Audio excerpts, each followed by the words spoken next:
We're looking at Daniel chapter number 9. And let's go ahead and do our review. We've done enough review, though, that I think you pretty well got it. Although every time I think that, I throw out a few probing questions and I realize, nope, not quite. So make a couple more laps, you know. So anyway, let's see how we do. It's important, I think, to understand these things for a lot of reasons. One of them is you are a prophet. You are assigned by God to be his messenger. And he wants you to speak these things to people out there in the wide world. You should, and hopefully as we get a little farther into this especially, you'll begin to see very clearly the interconnection between biblical prophecy and current events. And that gives you many opportunities to have conversations with people. You can say, hey, yeah, did you hear about that? Well, you know the Bible says. You can start bringing some things together for them, get into a conversation about the Bible, and then hopefully share the gospel with them. Well, we know what this golden headed, silver upper torso, brass belly-thighed, iron-legged, feet of iron and clay, and 10-toed creature is, or image is. This is the dream that Nebuchadnezzar had, a review of chapter 2 in the book Daniel, and you know all this information. Okay, and you know all that information. And you know all about that. You understand that we are in the fourth kingdom. The fourth kingdom, God sent his son to interrupt Satan's plans, pushed off the arrival of Antichrist, and then he took over. And now he's the king. Jesus Christ is king, and all men are his subjects today. All right, the spirit of Jesus Christ is at war in this world right now against the spirit of Antichrist. And we see that heating up in America. Boy, is that conflict really getting hot in this country right now. Well, one day God's going to take us out, much to the delight of all the worldlings. They're going to be so glad to see us go. But then all of a sudden they're going to realize, hey, they weren't so bad to have around. They were keeping this guy from coming up on the scene. That's what they're going to figure out, but a little too late. Then finally Jesus will come, wipe out the whole thing, set up his kingdom. We will rule and reign with him, actually for eternity. That 1,000-year period is actually not the 1,000-year rule of Christ or reign of Christ. His reign is eternal. The 1,000 years is marked off by the sending of Satan into the bottomless pit. He's there for 1,000 years, and then he's released. That's what the millennium is about. It's that time when Christ is ruling and reigning on the earth, yes, but with Satan bound in the bottomless pit. All right. And then you remember Daniel chapter 7. The four beasts rose up out of the sea. The first was a lion with the wings of an eagle. And it represents what country today? Iraq. Very good. And then there was the bear with 3 ribs in his mouth, raised up on one side. What country does that, or what countries does that bear represent today? Iran and, well, Medo-Persia, exactly. That would be, here. That's an interesting thing you just brought up. Very good. We know that these 4 beasts correspond to the 4 empires. You know, Babylon, Persia, Greece, and then the 4th kingdom. So, it would, you'd think, would correspond to Medo-Persia, because that was the second one. But actually, it represents that kingdom as it will appear in the time of the end. That's the thing to keep in mind, okay? When we're looking at the 4 beasts of Daniel 7, you're looking at how these empires look at the time of the end. So at the time of the end, it represents what we would call today modern, yeah, that's right, Russia and Iran. Very good. Russia and Iran. It's good that the guy that's defending our nation knows which nation that is. Okay, anyway. And then the third beast is the leopard with the 4 heads. And that represent what countries, and again, the operative word here is today. What countries does that beast represent today? Turkey, good.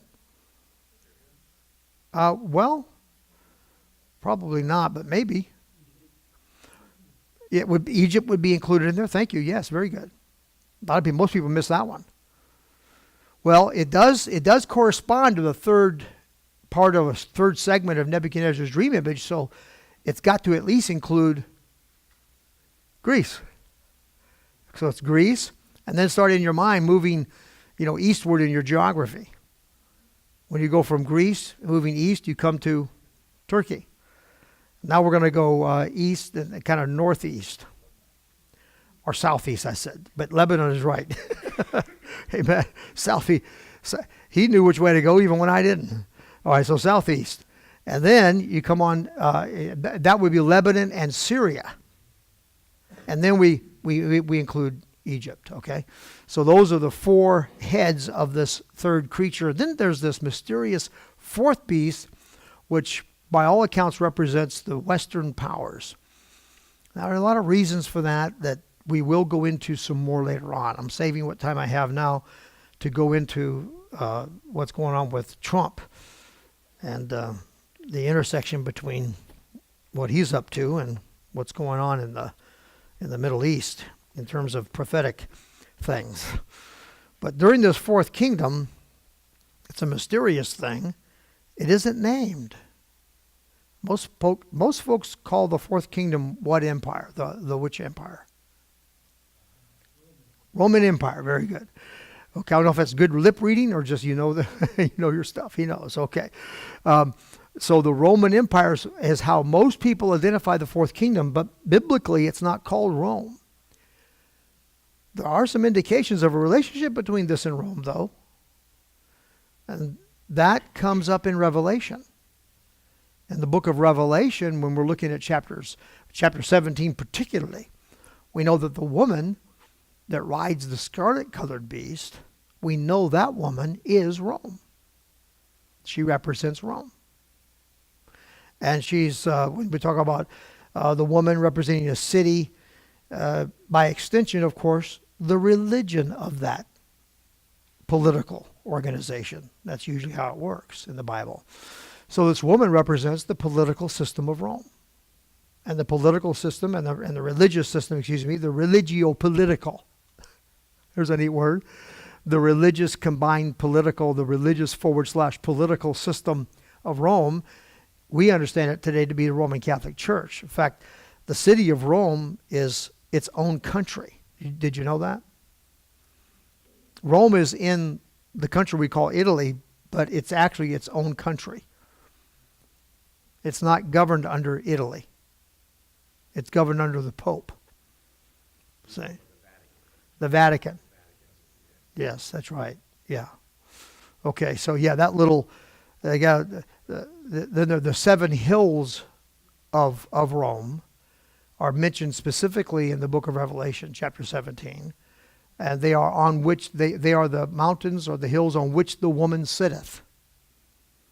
And so that's a real clear representation there of a real clear connection, I should say, between the fourth kingdom and Rome in that way.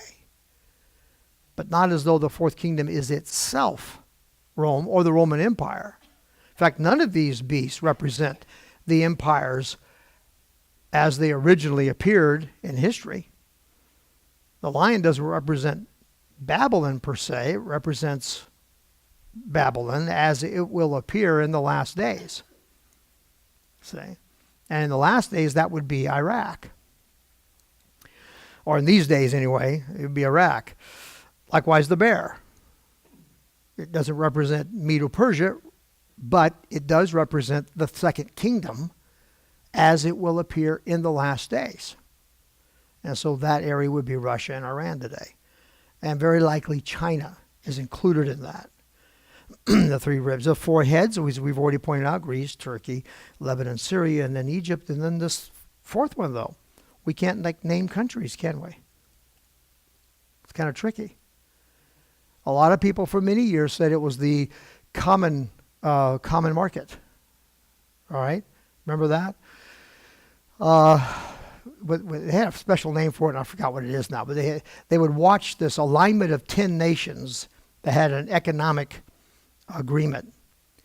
And the speculation was that that was the 10-horned beast. These 10 nations, they came together. Problem is, it wasn't 10 for a long time, so the anxiety was, when it gets to 10, then it's all going to come down. When it gets to 10, and then it got to 10, and it didn't come down. And then it got to 11 and 12 and 13. It kind of went, so that went, that's what happens.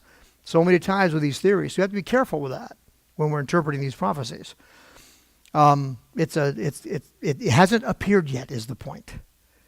One difficulty in identifying this one, actually two difficulties. One, we don't have what we have with the other three, where the Bible told us what they are. We don't have that with the fourth one. And then also, with regard to the fourth one, since it hasn't shown up yet, we don't know what it looks like until it shows up. So it's just one of those things. But what we do know is that it's not the others. Okay, see, so you understand where it comes from, why we say this represents the Western powers. Well, because it's not the others.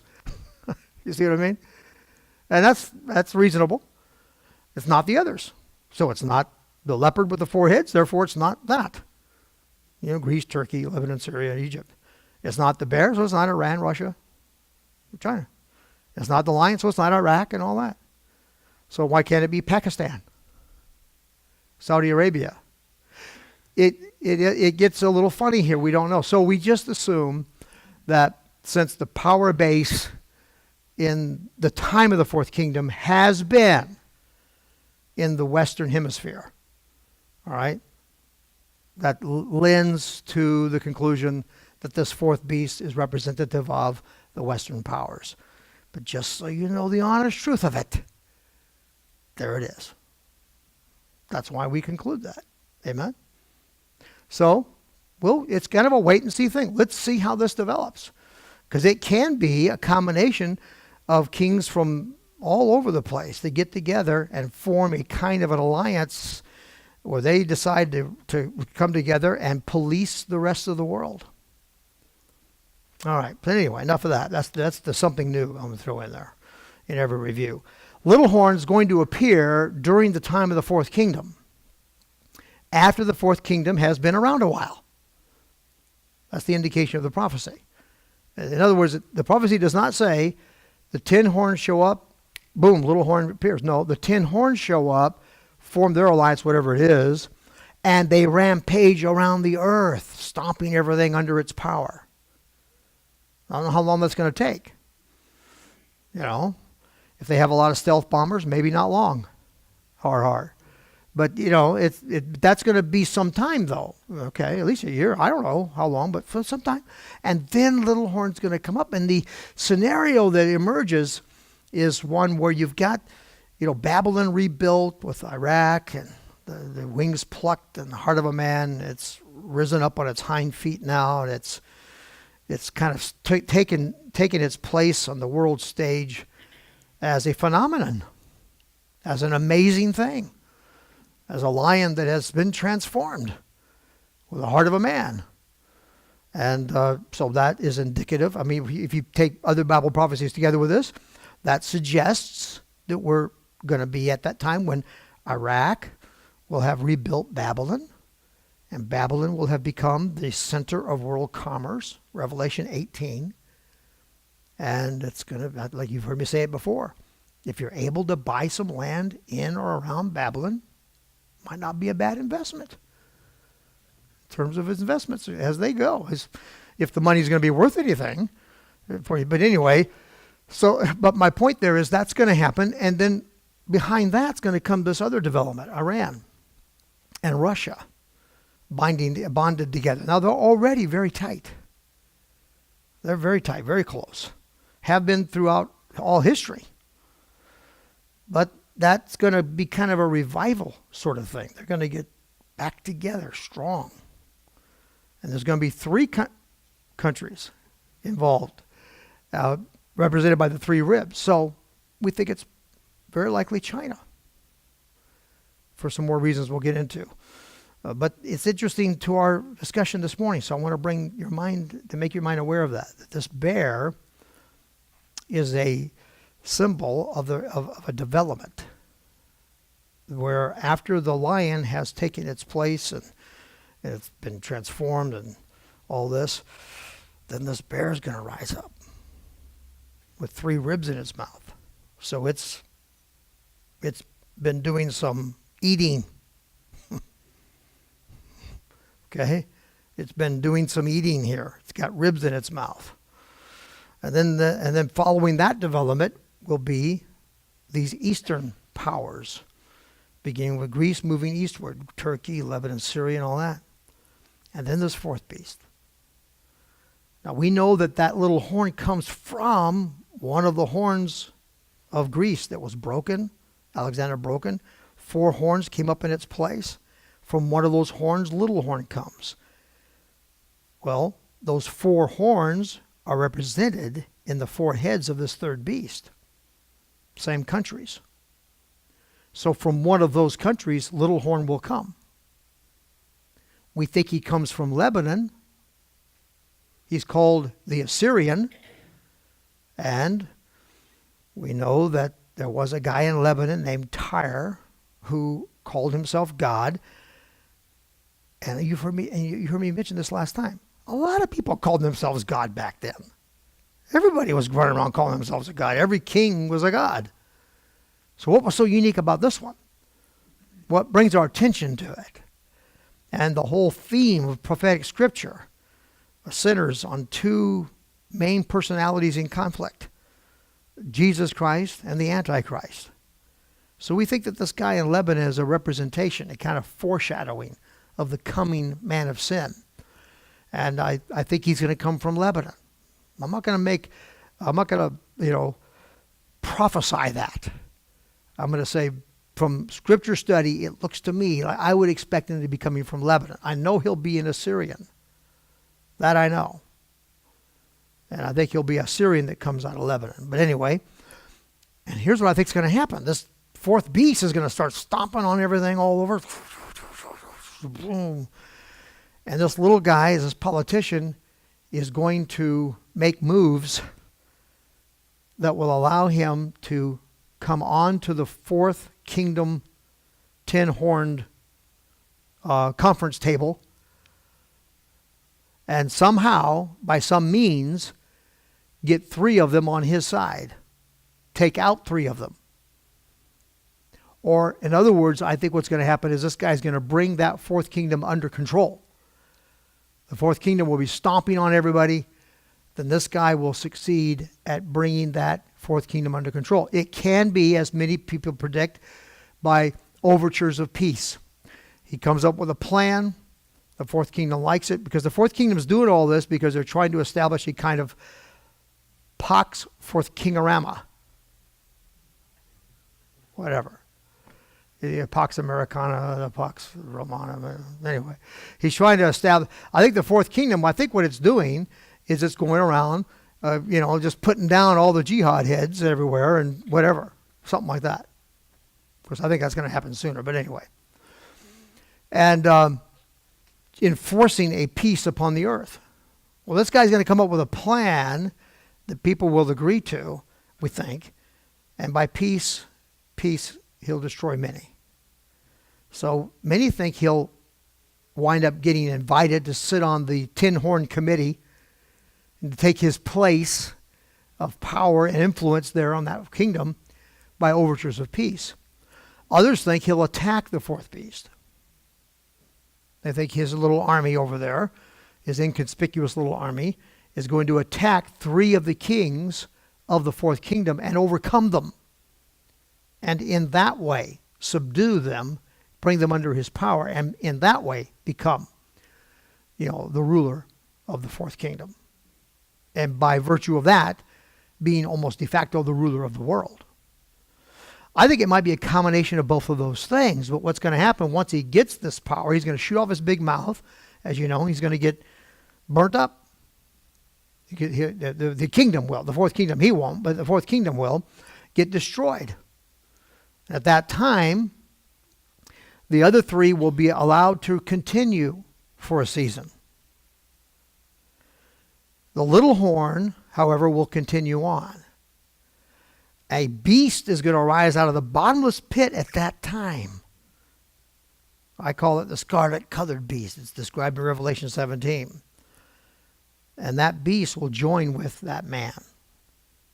And he will take on supernatural powers that are just unreal at this point. And then you have the whore at that time, however, the religious system of Rome, riding the beast, the scarlet-colored beast.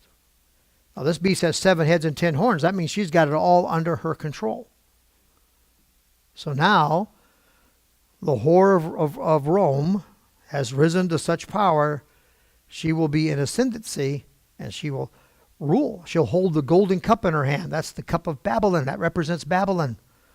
So she will control Babylon, which means she will control the commerce of the world.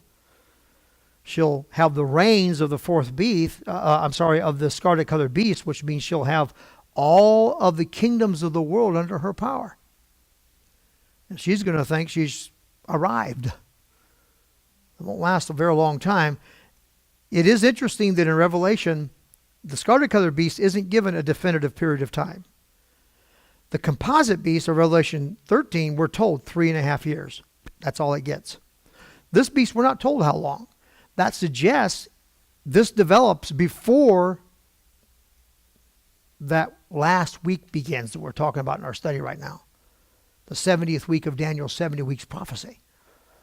That this development occurs before that. So that's why I do it this way and then show here that. And then she, is kind of leading the show here. But this beast, which is kind of combined with little horn now. This little horn has become the king of fierce countenance. All right? He is going to be the prince that will make a covenant with many for 1 week. The scornful rulers of the Jews. She'll go into that first week. Midway through that first week, she will be destroyed. He will commit the abomination of desolation, and at that time there will rise on the earth the one world government, where you have a creature that has 7 heads. That's the 7 heads of Daniel's 4 beasts. 1 for the lion, 2 for the bear, 4 for the leopard. That's 6 plus 1, for the 4th is 7. So we have 7 heads. The 10 horns of that 4th beast.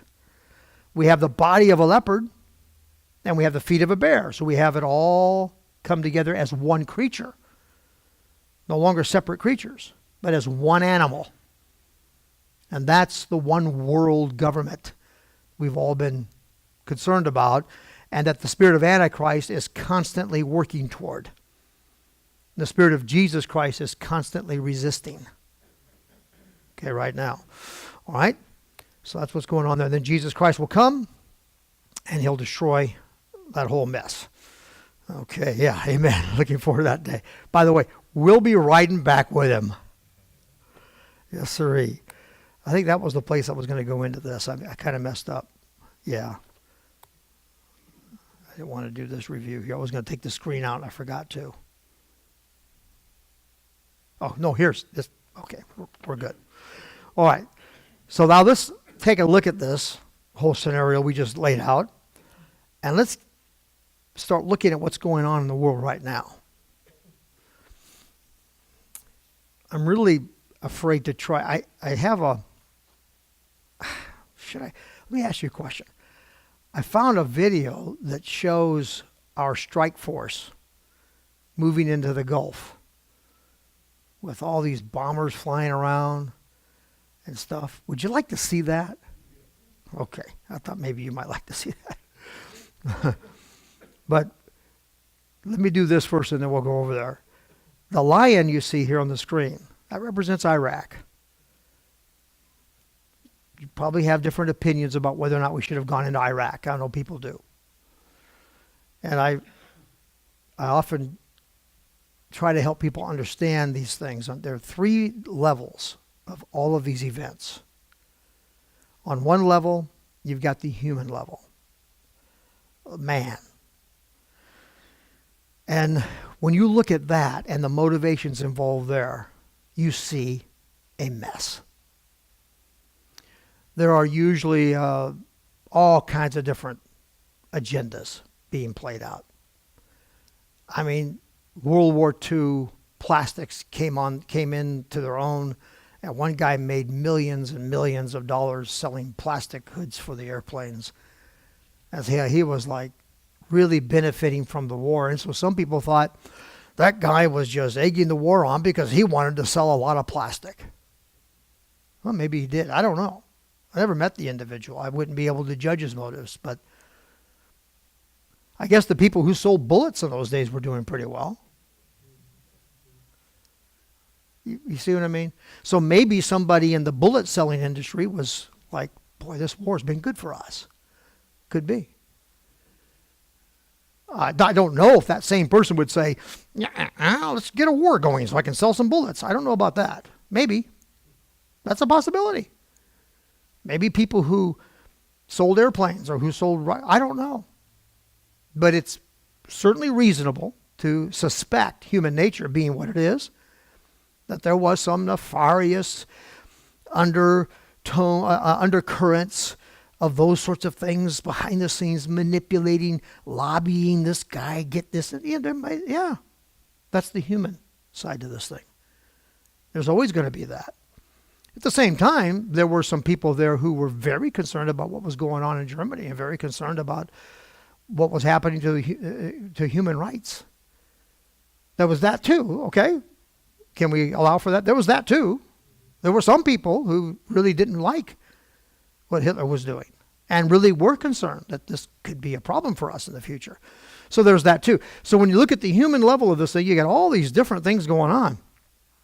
And what happens when people do an assessment of a historical event like that, they have a tendency to kind of focus on one thing or another one. It's hard to take the whole thing into view at once. So there's one way to look at this. There's another thing going on, though. At the same time, there's the spiritual going on, huh? There's the spiritual always going on. At the same time, you got physical. You have spiritual things developing that are played out in the physical world. So in the spiritual realm, now you've got angels and devils fighting each other. We saw that in Daniel chapter 10, where angels of God had to stand up to defend and to establish Darius in his position against devils that were attacking. That's what was going on. So that hasn't stopped. It isn't like there's been a ceasefire in the war in heaven. They're still fighting. So these events, and God still raises up nations and puts them down. I mean, he's still doing that. He didn't stop after the book of Daniel was written. He didn't say, okay, I'm done now. No, what Daniel revealed is what goes on. So in the spiritual realm, you got those agendas played out. I think it's a little more simple there, because the agenda of Satan is to keep as many souls bound to him as he can and take them all to hell with him. That's his agenda. God's agenda, very simple. I want to save as many as I can. So that gets real simple up here. Down here, it's as complicated as can be, because we're a mess. But you get into the spiritual realm, and the issues are pretty black and white. The devils and the angels are fighting each other. So Satan has his agenda, and he's trying to work things out to a one world government. And at that time in history, Hitler was a good man for the job. And Mussolini and this, who's the guy's name in Japan? That guy. These people were the kinds of personalities that worked well into his program, into what he wanted done. So he's using them. Whatever their machinations, whatever their motivations were, you begin to understand it's almost irrelevant. The real game, if the game is the right word, the real war that's going on is this thing that's happening up here, where Satan is manipulating this and manipulating that, where God is defending this and defending that, and this war is being played out in the earth, but it's spiritual beings that are fighting one another. And so, so therefore you have what the devil's up to. Satan's up to this, and Satan's up to that, and Satan's doing this, and Satan's doing that. There's no question about it. Satan was inspiring Auschwitz, and he was behind all these things. No question about it. So what's God doing? You have the third level here. What's God up to? Man, that can get complicated. The motivation of God and what he's trying to do, what he's going for, is not complicated, but when you try to get God's picture, he sees everything. And in my message this morning, I'll go into the 5 rules of intervention that God operates by. And it would be good to go into that now, but we don't have time. But in the spiritual realm, you got the devils trying to do their thing against God. You got God trying to save the souls of men. That's what he's trying to do. So God looks, how does God act? Well, he looks at his people on the earth. That's what he looks at. His eyes run to and fro on all the earth, beholding the evil and the good, looking for those, or searching for those on whose behalf he might show himself strong. He's constantly on the lookout, looking, finding. And he's weighing and pondering the hearts of men, particularly the hearts of his own people. That's what he's looking at. That's his focus. So he's not so much looking at what Hitler's doing and what Mussolini's doing. Not that he doesn't know it, or not that it's not making him angry, and not that they aren't treasuring up wrath against the day of wrath. Not that he isn't planning, the furnace for them. I'm not saying that. But as far as what moves him to act, he's looking at his own people.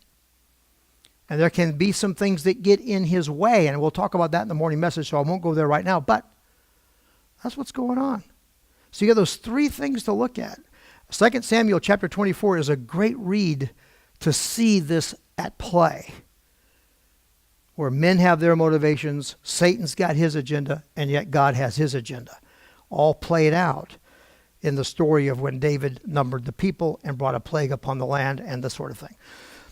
Having said all that, we can look at the human side of all this, and there are pick a conspiracy.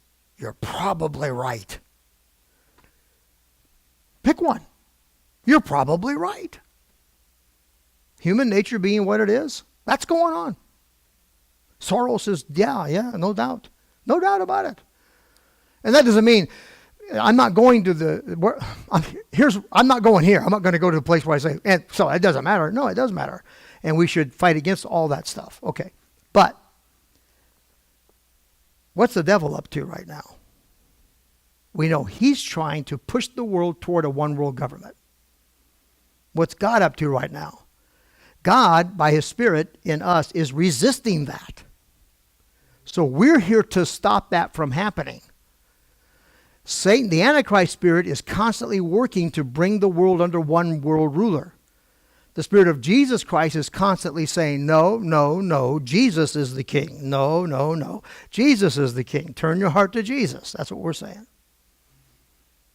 Now, God, who works through nations and works through people, he uses nations like tools in his hands, like swords, to do this and to do that.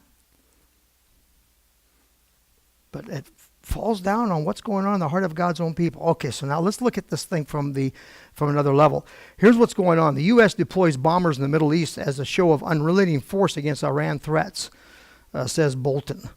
I'm going to try to get that for us. Let's see if I can get it. All right, here we go. Let's see if this works for us.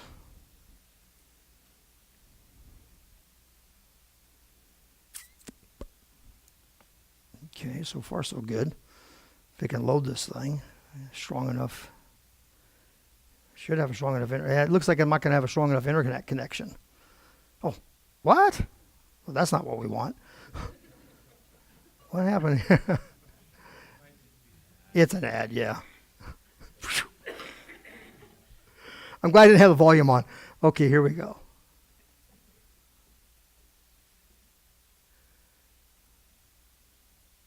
Why can't we hear it? Okay, you might not be able to hear this. I'm sorry. And it's going to do a bunch of buffering and all that. Because our connection evidently isn't very strong here. In here. That's too bad. We'll let that do whatever it's going to do. And let me read this to you, okay? The United States is deploying a bomber task force and other military resources as a show of unrelenting force in response to Iranian threats, National Security Advisor John Bolton said on Sunday. Oh.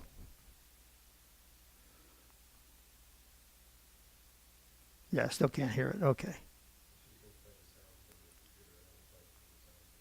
It's not even playing through here, though. But it doesn't matter. I'm going to read you what he's going to say, because I kind of thought this kind of thing might happen. Bolton said the decision was in response to a number of troubling and escalatory indications and warnings, quote unquote, A defense source told Associated Press that the White House announcement on Sunday was prompted by, quote, clear indications, end quote, that Iranian forces and proxy groups were preparing for a possible attack on U.S. forces in the region. Now, I appreciate this. In other words, Trump has deployed these guys to send a message to Iran. We're not messing around here. You're not going to be able to do some proxy war with us. How many of you are done with proxy wars? Okay, Vietnam, right? We don't need any proxy wars. I'm so glad that we have such clarity. There's such clarity in leadership right now. It's awesome. It's just amazing. So, because we haven't seen this. We always see these political game players, just playing around. And it's almost as if they're just trying to contain things, not address things. So, this president is responding to Iranian threats that have been determined to be credible, that they're planning to attack U.S. installations in Syria and possibly elsewhere, land and sea.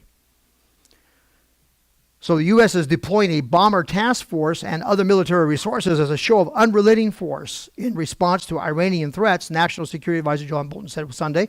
Quote, in response to a number of troubling and escalatory indications and warnings, the United States is deploying the USS Abraham Lincoln Carrier Strike Group and a bomber task force to the U.S. Central Command region to send a clear and unmistakable message to the Iranian regime that any attack on United States interests or on those of our allies will be met with unrelenting force, Bolton said in a statement. He likes that expression, unrelenting.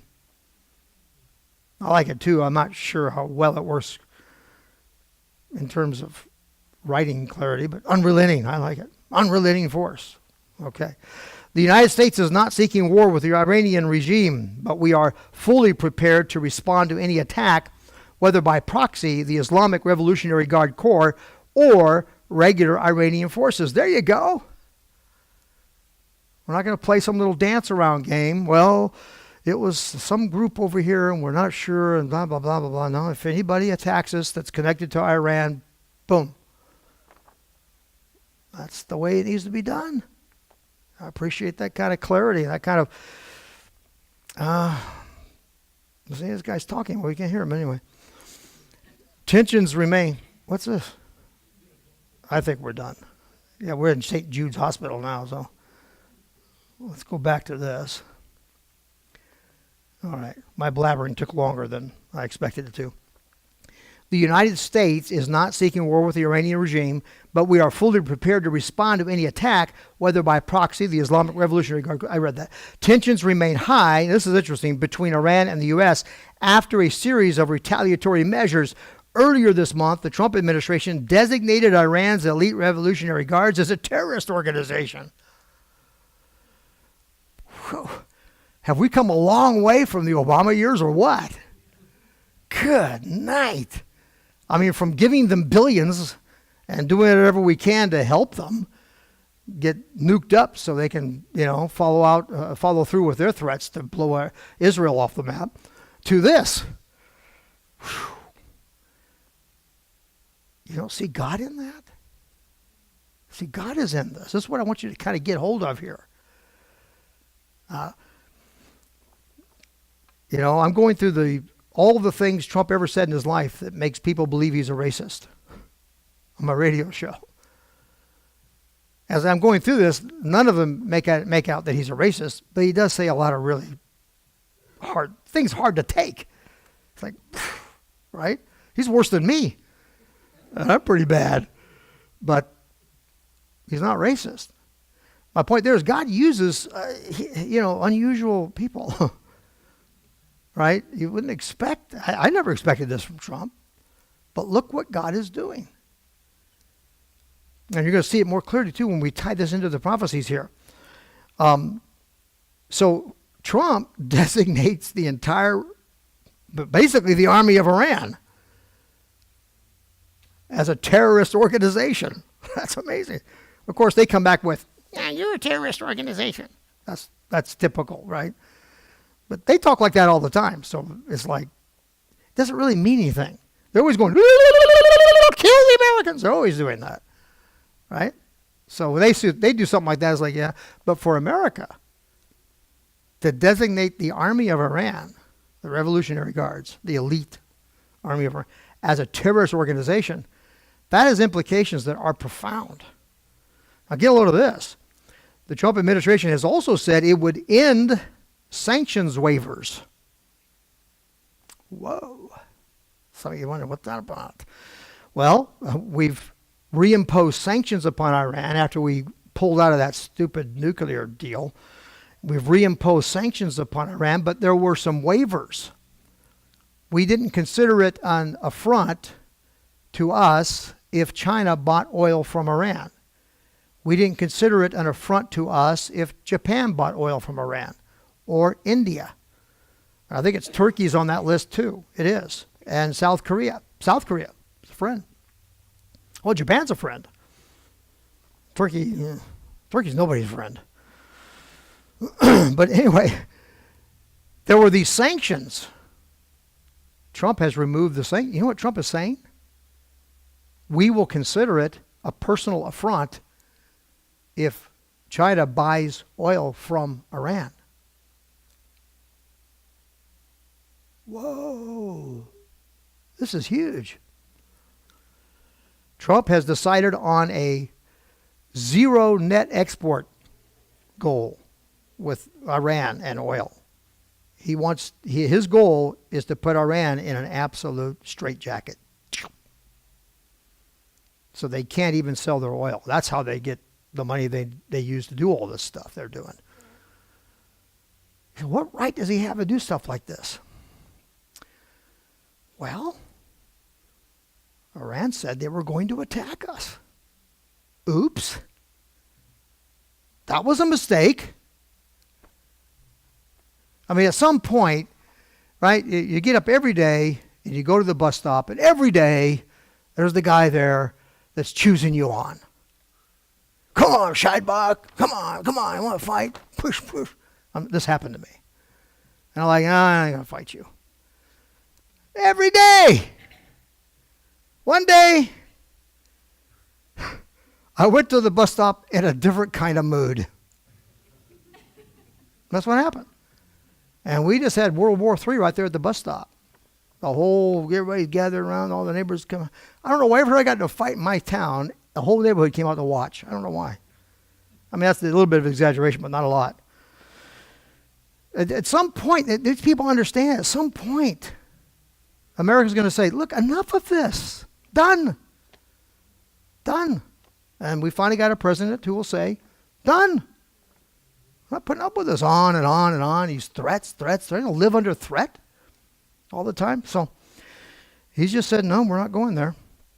And now they have chosen on, as it were, the wrong leadership. So U.S. defense official told Associated Press that the White House's announcement on Sunday was prompted by clear indications that Iranian forces and proxy groups were preparing for a possible attack on U.S. forces in the region. The source told AP that the Pentagon approved the deployments and said potential targets may have included forces stationed on land and sea. And so here's where this ties into this, and we're done for this morning. Isn't it interesting? In our lifetime, we've watched things begin developing in Iraq that really look like this prophecy. Eagle's wings attached to the lion. That country beginning a transformation. See, this stuff doesn't happen like that. It's a process. The process got started. Whatever machinations of human agendas were going on in that cesspool, we know what the devil was up to, and we know what God was up to. The devil's up to trying to make a one world government out of this whole thing. And God, by his Spirit, is up to stopping that and checking that spirit. That's the main war here. So this prophecy got started, but now it's been interrupted. Interesting, though, that our focus goes from from Iraq, where next? To Iran? Isn't that interesting? And Russia and Iran. Russia's been the focus for a while now. Russia and Iran. and China. Those are the countries in play right now. And this thing with removing the sanction waivers, putting China in a position where if they buy oil from Iran, they are picking a fight with us.